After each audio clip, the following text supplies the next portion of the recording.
Assalamualaikum warahmatullahi wabarakatuh. Perkenalkan, nama saya Selva Arsiti dengan NIM 220580488 dari Prodi Pendidikan Sosiologi, Fakultas Ilmu Sosial, Departemen Sosiologi, Universitas Negeri Padang. Saya adalah mahasiswi dari angkatan 2022 yang mengampu mata kuliah Administrasi Supervisi Pendidikan. Adapun video saya pada kali ini untuk memenuhi tugas dari mata kuliah Administrasi Supervisi Pendidikan pada pertemuan ke-6. Baiklah, adapun pembahasan pada pertemuan atau analisis video ke-6 atau pertemuan ke-6 pada kali ini di sini ialah mengenai administrasi sarana dan prasarana, mulai dari pengertian sarana dan prasarana, proses administrasi sarana dan prasarana, mulai dari perencanaan, pengadaan, inventarisasi, penyaluran, pemanfaatan, dan pemeliharaan, penghapusan serta pengawasan terhadap sarana dan prasarana itu sendiri, hingga bahasan tentang bagaimana peran guru dalam administrasi supervisi pendidikan dalam topik sarana dan prasarana di dalamnya. Nah, adapun yang pertama yang di sini kita akan membahas mengenai pengertian sarana dan prasarana sendiri. Sarana ini merupakan segala bentuk benda atau fasilitas fisik yang digunakan untuk mendukung kegiatan operasional atau kegiatan penyelenggaraan yang ada di dalam suatu organisasi atau suatu lembaga. Contohnya ialah gedung, ruang kelas, peralatan, pembelajaran, transportasi, dan lain sebagainya. Masih banyak lagi ya rekan-rekan. Yang kedua ada pengertian prasarana. Prasarana ini merupakan segala bentuk infrastruktur atau fasilitas yang mendukung guna diperlukan dengan tujuan agar sarana dapat berfungsi secara optimal, seperti misalnya seperti adanya listrik, air bersih, jaringan komunikasi yang stabil, jalan, dan lain-lainnya. Selanjutnya, poin kedua di sini kita akan membahas mengenai proses administrasi sarana dan prasarana. Di dalam penggunaan atau pelaksanaan sarana dan prasarana mungkin ada proses di dalamnya, ada suatu tahap step by step di dalam sarana dan prasarana itu sendiri.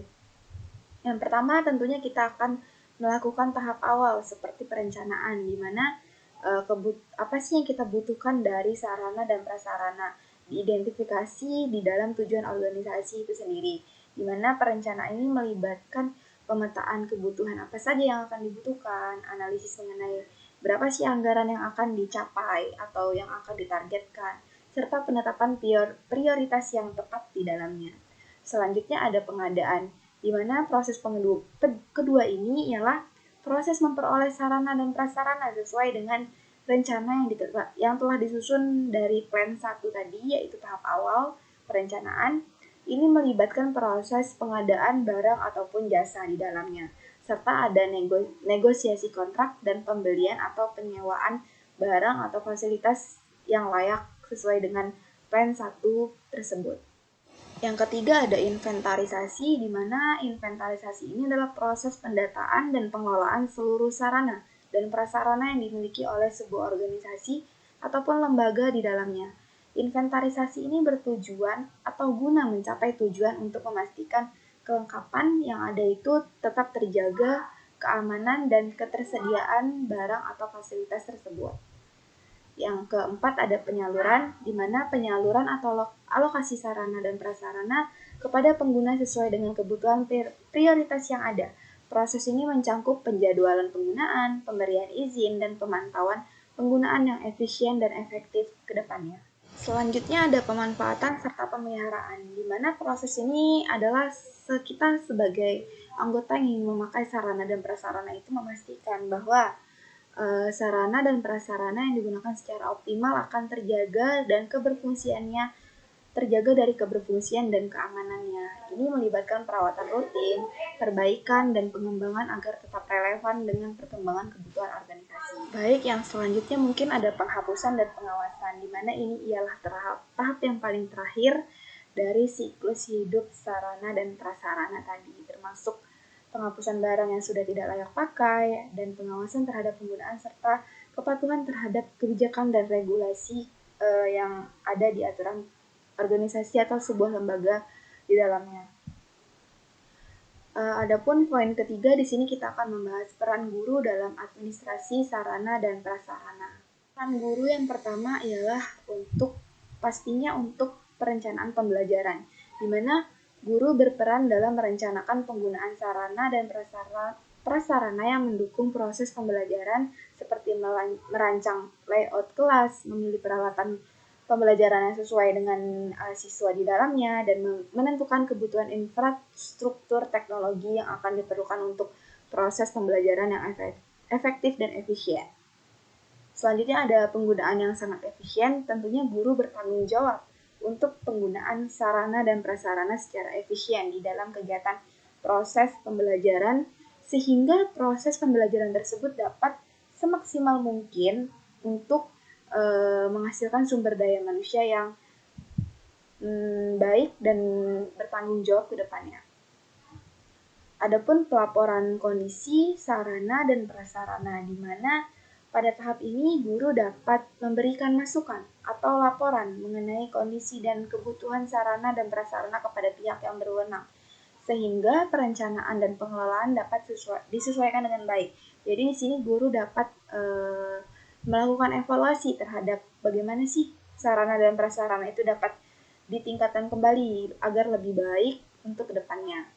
Selanjutnya ada keterlibatan dalam pemeliharaan, di mana guru atau calon peserta didik atau pendidik itu dapat berperan dalam pemeliharaan sarana dan prasarana dengan melaporkan kerusakan atau kekurangan yang ditemui serta memberikan masukan untuk perbaikan atau perawatan. Jadi poin yang keterlibatan dalam pemeliharaan serta pelaporan kondisi sarana dan prasarana ini saling berkaitan.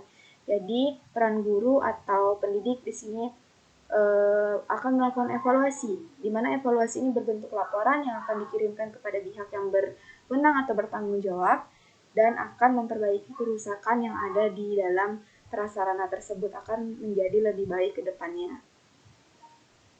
Selanjutnya ada pengawasan penggunaan oleh siswa, di mana guru bertanggung jawab untuk memonitoring atau bertanggung jawab untuk mengawasi penggunaan sarana dan prasarana oleh siswa agar tetap terjaga keamanannya sesuai dengan peraturan yang berlaku di dalam suatu organisasi, sekolah, ataupun lembaga di dalamnya. Yang terakhir yaitu mendorong kreativitas dan inovasi, di mana guru dapat memanfaatkan atau menggunakan sarana dan prasarana dengan cara yang sangat kreatif dan seinovatif mungkin dalam proses pembelajaran, tentunya guna meningkatkan efektivitas dan daya tarik dalam proses pembelajaran. Jadi siswa tidak bosan di dalam proses pembelajaran. Jadi guru dituntut untuk bertanggung jawab, kreatif dan seinovatif mungkin agar siswa dapat tertarik atas proses pembelajaran yang di dalamnya tersebut. Nah, adapun demikianlah gambaran mengenai administrasi sarana dan prasarana beserta peran guru di dalamnya yang dapat saya jelaskan, di mana dengan pemahaman yang baik tentang atau mengenai konsep yang telah saya jelaskan sebelumnya ini, diharapkan ke depannya pengelolaan sarana dan prasarana di lingkungan pendidikan dapat berjalan dengan baik, lebih efisien dan efektif di dalamnya. Baiklah, sekian mengenai pemaparan dan analisis dari saya. Apabila saya ada salah kata, saya mohon maaf. Saya akhiri, wabillahi taufiq wal hidayah. Wassalamualaikum warahmatullahi wabarakatuh.